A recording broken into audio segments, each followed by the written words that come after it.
আসলে আমি বলতে পারছি না কিছু, তারপর আমি বলছি তারেক রহমান আমার ছেলে মারা যাওয়ার পর আমার প্রত্যেক বছরে আমার খোঁজ নিছে, আমার প্রত্যেক বছরে আমার ছাত্ররা ছেলেপিলেরা আমার সব সময় খোঁজ খবর নেয়, আমার অনেক খোঁজ খবর নেয় এরা।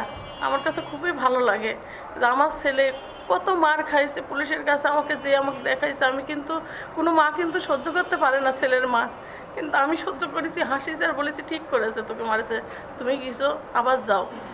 আমি উৎসাহ দিছি, রাত্রিরে পলায়ে বার করে দিছি ছেলে ওর আব্বাকে বকবে বলে।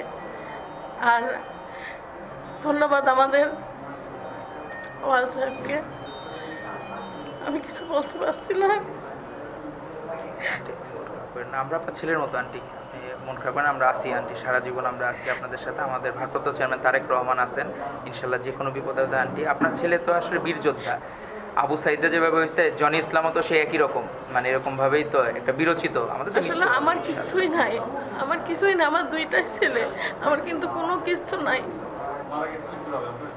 জনি সেদিনকে আন্দোলন ছিল, সঙ্গে ছিল ম্যাডামের, ওই জায়গায় অনুষ্ঠানে যাচ্ছিল 2013 সালে। তারপরে ওই ইয়েতে সমাবেশে যায় মারা যায়। খালেদা ম্যাডামেরই সমাবেশ ছিল 28শে সেপ্টেম্বর সঙ্গে ছিল, অনুষ্ঠান ছিল, ওই দিনে ঘরে